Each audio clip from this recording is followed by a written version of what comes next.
Top quality और consistent performance के लिए सिर्फ सिल्वर पंप नाम याद रखना। ಇನ್ನು ಜಾತಿ ಗಣತಿ ವಿಚಾರಕ್ಕೆ ಸಂಬಂಧಪಟ್ಟಂಗೆ ಮಾತಾಡಲೇಬೇಕು. ಯಾಕಂದರೆ ಕಾಂತರಾಜ್ ವರದಿ ಇದೆಯಲ್ಲ, ಅದನ್ನು ಅನುಷ್ಠಾನಕ್ಕೆ ತರಲೇಬೇಕು ಅಂಥೇಳಿ CM ನಿರ್ಧಾರ ಮಾಡಿದ್ದಾರೆ. ಆದರೆ ಉಳಿದಂಥ ನಾಯಕರಿಗೆ ಮನಸ್ಸಿಲ್ಲ. ಅದರ ಇನ್ಸೈಡ್ ವಿವರಗಳನ್ನು ನಾವು ನಿಮಗೆ ಕೊಡ್ತಾ ಇದ್ದೀವಿ. ಎಕ್ಸ್ಕ್ಲೂಸಿವ್ ವಿವರಗಳನ್ನು ನಾವು ನಿಮ್ಮ ಮುಂದೆ ಇಡ್ತಾ ಇದ್ದೀವಿ. ಕಾಂತರಾಜು ವರದಿಯನ್ನೇ ಅನುಷ್ಠಾನಕ್ಕೆ ತರಬೇಕು ಅಂತ CM ಪಟ್ಟು ಹಿಡಿದಿದ್ದಾರೆ. ಆದರೆ ತಂದರೆ ಬೇರೆ ಬೇರೆ ಜಾತಿಯವರು ಬಿಡ್ತಾರಾ? ಇಲ್ಲ. ಈಗಲೇ ಅಸಮಾಧಾನ ಇದೆ. ನಾಯಕರುಗಳು ಕೂಡ ಒಬ್ಬರಾದ್ಮೇಲೆ ಒಬ್ಬರು ಸ್ಟೇಟ್ಮೆಂಟ್ಗಳನ್ನು ಕೊಡ್ತಾ ಇದ್ದಾರೆ. ಲಿಂಗಾಯತ ಒಕ್ಕಲಿಗ ನಾಯಕರಂತೂ ತೀವ್ರ ವಿರೋಧ ವ್ಯಕ್ತಪಡಿಸ್ತಾ ಇದ್ದಾರೆ.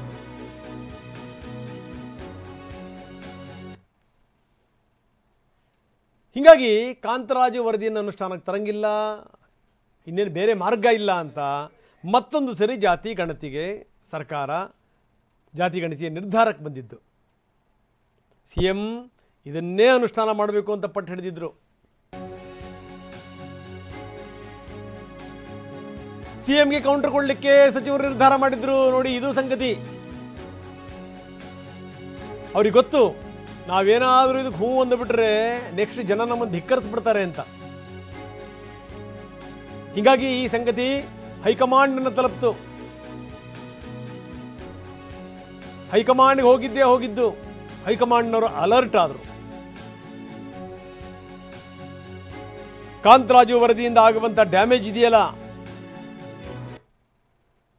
ಆ ಡ್ಯಾಮೇಜನ್ನು ತಪ್ಪಿಸಬೇಕು ಅಂತ ಕೇಂದ್ರ ನಾಯಕರು ನಿರ್ಧಾರ ಮಾಡಿದ್ರು. ಅದರ ಒಟ್ಟಾರೆ ಪರಿಣಾಮ ಏನಾಗಿದೆ ಅಂತ ನೀವು ನೋಡಿದಿರಿ. ಕೆಲ ಸಚಿವರುಗಳು ಬಹಿರಂಗವಾಗಿ ಹೇಳಿದರು. ಇನ್ನು ಕೆಲವರು ನೇರವಾಗಿ ಹೋಗಿ ಹೈಕಮಾಂಡ್ ಕದ ತಟ್ಟಿದ್ರು. ನೋಡಿ, ಈ ರೀತಿ ಏನಾದರೂ ಹಠ ಹಿಡಿದೇನಾದರೂ ನಾವು ಮುಂದಕ್ಕೆ ಹೋದರೆ ಅದರ ಪರಿಣಾಮ ಬೇರೆದೇ ಇರುತ್ತೆ.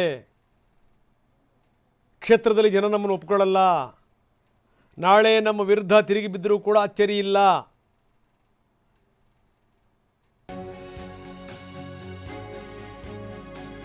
ಯಾಕಂದರೆ ಸ್ವಪಕ್ಷದ ಒಳಗಡೆನೇ ವಿರೋಧ ವ್ಯಕ್ತವಾಯಿತು ಅಂತಂದ್ರೆ ಅದನ್ನು ಸಹಿಸ್ಕೊಳ್ಳೋದು ಹೆಂಗೆ?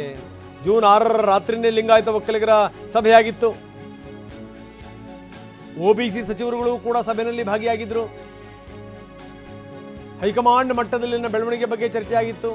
ಯಾಕೆ OBC ನಾಯಕರುಗಳು ಸೇರ್ಕೊಂಡಿದ್ರು? ಕೆಲವೊಂದು ಕಡೆಗೆ ಎಲ್ಲರ ಓಟುಗಳು ಬೇಕಲ್ಲ. ಕೆಲವೊಂದು ಕಡೆಗೆ ಲಿಂಗಾಯತ ಮತಗಳಿಲ್ದನೇ, ಒಕ್ಕಲಿಗ ಮತಗಳಿಲ್ದನೇ ಗೆಲ್ಲಕ್ಕೆ ಸಾಧ್ಯನೇ ಯಾರಾದ್ರೂ?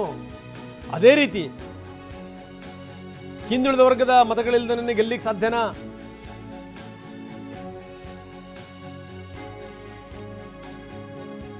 ಎಲ್ಲರೂ ಬೇಕು. ಆವತ್ತು ರಾತ್ರಿನೇ ಸಭೆ ಸೇರಿದ್ರು, ಮೀಟಿಂಗ್ ಮಾಡಿದ್ರು, ವಿರೋಧ ವ್ಯಕ್ತಪಡಿಸಿದರು.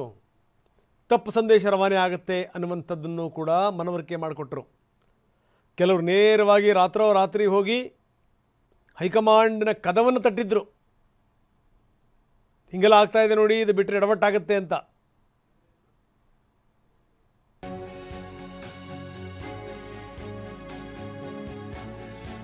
ಇನ್ನು DCM DK ಶಿವಕುಮಾರ್ ಕೂಡ ತಮ್ಮ ಅಭಿಪ್ರಾಯವನ್ನು ಹೇಳಿದರು. ಅಭಿಪ್ರಾಯವನ್ನ ಹೇಳಿ ಅಂತ ಖುದ್ದು CM ಹೇಳಿದರು.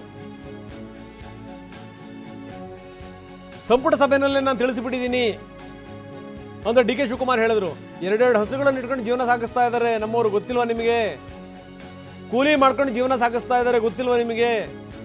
ಒಕ್ಕಲಿಗರೆಲ್ಲ ಶ್ರೀಮಂತರ ಅನ್ನುವಂಥ ಪ್ರಶ್ನೆ ಕೇಳಿದ್ರು. ಜೊತೆಗೆ ಇದೆಲ್ಲವೂ ಕೂಡ ಎಷ್ಟು ವೈಜ್ಞಾನಿಕವಾಗಿ ನಡೀತು ಅನ್ನೋದ್ರ ಬಗ್ಗೆ ಸೋಷಿಯಲ್ ಮೀಡಿಯಾದಲ್ಲಿ ವಿಪರೀತ ವಿಡಿಯೋಗಳು ಹರಿದಾಡಿದ್ವು. ಯಾರ್ಯಾರು ಬಂದಿದ್ದರು ಗಣತಿಗೆ, ಸುಮ್ಮನೆ ಹೊರಗಡೆನೇ ನಿಂತ್ಕೊಂಡು ಎಲ್ಲ ವಿವರಗಳನ್ನು ಹೆಂಗೆ ಕಲೆ ಹಾಕಿದ್ರು, ಹೆಂಗೆ ಹೊರಟರು, ಇದು ಅವೈಜ್ಞಾನಿಕ ಅನ್ನೋದನ್ನ ಪದೇ ಪದೇ ಸ್ವಪಕ್ಷೀಯರು ಹೇಳ್ತಾ ಇದ್ರು, ವಿರೋಧ ಪಕ್ಷದವರು ಹೇಳ್ತಾ ಇದ್ರು. ಇದಕ್ಕೆ ಸಂಬಂಧಪಟ್ಟಂಗೆ ಡೀಟೇಲ್ ಕೊಡಿ ಅಂತ ರಾಹುಲ್ ಗಾಂಧಿ ಕೇಳಿದ್ರು. ಎಲ್ಲ ವಿವರಗಳನ್ನು ಕಲೆ ಹಾಕಿದ್ರು. KC ವೇಣುಗೋಪಾಲ್ ಇದಕ್ಕೆ ಸಂಬಂಧಪಟ್ಟಂಗೆ ಎಲ್ಲ ವಿವರಗಳನ್ನು ಕೊಟ್ಟರು. ಇದೇ ಸಂದರ್ಭದಲ್ಲಿ ಕಾಲ್ ತುಳಿತ ಪ್ರಕರಣ ಆಯಿತು. ಇದೇ ಸಂದರ್ಭ ಅಂತ CM DCMಗೆ ರಾಹುಲ್ ಗಾಂಧಿ ಕರೆದರು. ಜಾತಿ ಗಣತಿ ವಿಚಾರದಿಂದ ಹಿಡಿದು ಬೇರೆ ಬೇರೆ ವಿಚಾರಗಳ ಬಗ್ಗೆನೂ ಕೂಡ ಚರ್ಚೆ ಆಯಿತು. ಬನ್ನಿ, ನಮ್ಮ ಪ್ರತಿನಿಧಿ ಪ್ರಮೋದ್ ಶಾಸ್ತ್ರಿ ನಮ್ಮೊಂದಿಗೆ ಈಗ ನೇರ ಸಂಪರ್ಕದಲ್ಲಿದ್ದಾರೆ. ಪ್ರಮೋದ್, ಭಾಳ ಗಮನಿಸಬೇಕಾದಂಥ ಸಂಗತಿ, ಯಾಕಂದರೆ ಇದರ ಪರಿಣಾಮಗಳೇನು ಅನ್ನುವಂಥದ್ದು ನಾಯಕರುಗಳಿಗೆ ತುಂಬ ಚೆನ್ನಾಗಿ ಗೊತ್ತಾಯಿತು. ಯಾಕಂದರೆ ಆಗ್ತಿರುವಂಥ ಬ್ಯಾಕ್ ಟು ಬ್ಯಾಕ್ ಮೀಟಿಂಗ್ಗಳು, ಜೊತೆಗೆ ನೇರವಾಗಿ ಈ ಲಿಂಗಾಯತ ನಾಯಕರುಗಳು, ಒಕ್ಕಲಿಗ ನಾಯಕರು ಹೊರಡಿಸಿದಂಥ ಸಂದೇಶ, ಮಾಡಿದಂಥ ಮೀಟಿಂಗ್ಗಳು, ಜೊತೆಗೆ ಹೋಗಿ ಹೈಕಮಾಂಡ್ ಕದವನ್ನು ಕೂಡ ತಟ್ಟಿದ್ದು, ಅವ್ರಿಗೂ ಕೂಡ ಮನವರಿಕೆ ಮಾಡಿಕೊಟ್ಟಿದ್ದು, ಇದೆಲ್ಲದರ ಜೊತೆಗೆ ಎರಡಾ ಸಂಗತಿಗಳು ರಾಜ್ಯದಲ್ಲಿ ಆಗಿರುವಂಥದ್ದು. ಈ ಕಾಲ್ ತುಳಿತ ವಿಚಾರಕ್ಕೆ ಸಂಬಂಧಪಟ್ಟಂಗೆ ಕರೆದಿರುವಂಥ ಸಂದರ್ಭದಲ್ಲಿ ಇವೆಲ್ಲ ಸಂಗತಿಗಳು ಕೂಡ ಚರ್ಚೆಗೆ ಬಂತು. ಅಂದರೆ DCM DKಯಿಂದ ಹಿಡಿದು ಪ್ರಮುಖ ನಾಯಕರ ವಿರೋಧ ಇದರಲ್ಲಿ ತುಂಬ ಸ್ಪಷ್ಟವಾಗಿ ಎದ್ದು ಕಾಣ್ತಾ ಇತ್ತು. ಏನಾದರೂ ನೀವು ಇದನ್ನು ಅನುಷ್ಠಾನ ಮಾಡಿದರೆ ಅದರ ಪರಿಣಾಮಗಳೇನು ಅನ್ನೋದನ್ನು ಕೂಡ ಮನವರಿಕೆ ಮಾಡಿಕೊಟ್ಟಿದ್ರು. ಅದೆಲ್ಲದರ ಪರಿಣಾಮವನ್ನು ನೀವು ನೋಡ್ತಾ ಇದ್ದೀವಿ. ಅಂದರೆ ಇದರ ಹಿಂದೆ ಒಂದು ಬಹಳಷ್ಟು ದೊಡ್ಡ ಪ್ರಮಾಣದ ಡೆವಲಪ್ಮೆಂಟ್ಗಳು ಕೂಡ ನಡೆದಿವೆ. ಪ್ರಮೋದ್, ಏನಂತೀರಿ? ರಂಗನಾಥ್, ಈ ಸಂಪೂರ್ಣವಾದಂಥ ಜಾತಿ ಗಣತಿ ಪ್ರಕರಣದಲ್ಲಿ ಅಥವಾ ಜಾತಿ ಗಣತಿಗೆ ಮರು ಜಾತಿ ಗಣತಿಯಾಗಿ ಪರಿವರ್ತನೆ ಆಗಿರುವಂಥ ಪ್ರಕರಣದಲ್ಲಿ ರಾಜಕೀಯದ ಒಳಗಿನ ಒಳ ರಾಜಕೀಯವನ್ನು ನಾವು ನೋಡ್ಬೋದಾಗತ್ತೆ. ಯಾವ ರೀತಿ ಕಾಂಗ್ರೆಸ್ ಪಕ್ಷದಲ್ಲೇ, ಕಾಂಗ್ರೆಸ್ ನಾಯಕತ್ವದಲ್ಲೇ ಯಾವ ರೀತಿ ತಲ್ಲಣಗಳಾಗಿತ್ತು, ಹೇಗೆ ಒಳಗಿನ ರಾಜಕೀಯ ಹೈಕಮಾಂಡ್ ಮಟ್ಟದಲ್ಲೂ ಕೂಡ ಪ್ಲೇ ಆಗಿತ್ತು ಅನ್ನೋದಕ್ಕೆ ಇಂದಿನ ಈ ಒಂದು ಡೆವಲಪ್ಮೆಂಟ್ಗಳು ಸಾಕ್ಷಿ ಅಂದ್ರೆ ತಪ್ಪಾಗಲ್ಲ. ಯಾಕೆಂದ್ರೆ ಎಲ್ಲರೂ ಕೂಡ ಅನ್ಕೊಂಡಿದ್ರು CM ಮತ್ತು DCM ನೇರವಾಗಿ RCB ವಿಚಾರಕ್ಕೆ ಹೈಕಮಾಂಡ್ ಬುಲಾವಾಗಿದೆ ಅಂತ. ಆದರೆ ವಾಸ್ತವದಲ್ಲಿ ಈಗ ಬರ್ತಾ ಇರುವಂತಹ ಮಾಹಿತಿ ಪ್ರಕಾರ RCB ವಿಚಾರ ಒಂದಕ್ಕಲ್ಲ, RCB ವಿಚಾರ ಅನ್ನುವಂಥದ್ದು ಲಾ ಅಂಡ್ ಆರ್ಡರ್ ವಿಚಾರ, ಅದನ್ನು ಬೇರೆ ರೀತಿಯಲ್ಲಿ ಹ್ಯಾಂಡಲ್ ಮಾಡ್ತಾರೆ.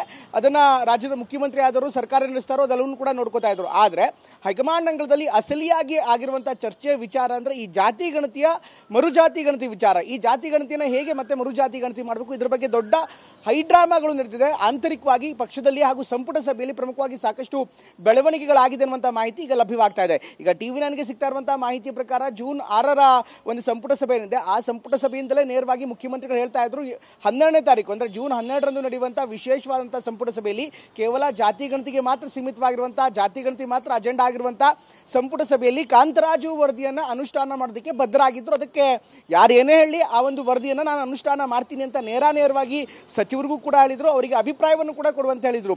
ಯಾವಾಗ ಮುಖ್ಯಮಂತ್ರಿಗಳು ಈ ರೀತಿಯಂತ ಒಂದು ನಿಲುವಿಗೆ ಬರ್ತಾರೋ ಅದಾದ ಬಳಿಕ ಕಾಂಗ್ರೆಸ್ ಪಕ್ಷದಲ್ಲಿ ಒಂದು ಆಂತರಿಕವಾದಂತಹ ಬೆಳವಣಿಗೆ ನಡೆದಿರೋ ಬಗ್ಗೆ ಕೂಡ ಮಾಹಿತಿ ಲಭ್ಯವಾಗ್ತಾ ಇದೆ.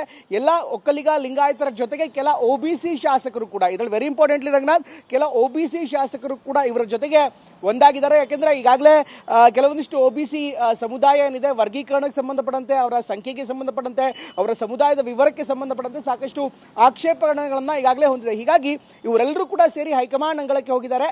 ರಾಹುಲ್ ಗಾಂಧಿ ಅವರನ್ನು ಅಪ್ರೋಚ್ ಮಾಡಿದ್ದಾರೆ, KC ವೇಣುಗೋಪಾಲ್ ಅವರಿಗೆ ದತ್ತಾಂಶಗಳನ್ನು ನೀಡಿದ್ದಾರೆ. ಜೊತೆಗೆ ಇದನ್ನ ಮರು ಜಾತಿ ಗಣತಿ ಮಾಡಬೇಕು ಅಥವಾ ಅದನ್ನ ನಿಲ್ಲಿಸಬೇಕು ಅನ್ನುವಂಥ ಧೋರಣೆಗೆ ಬಂದಿದ್ರು.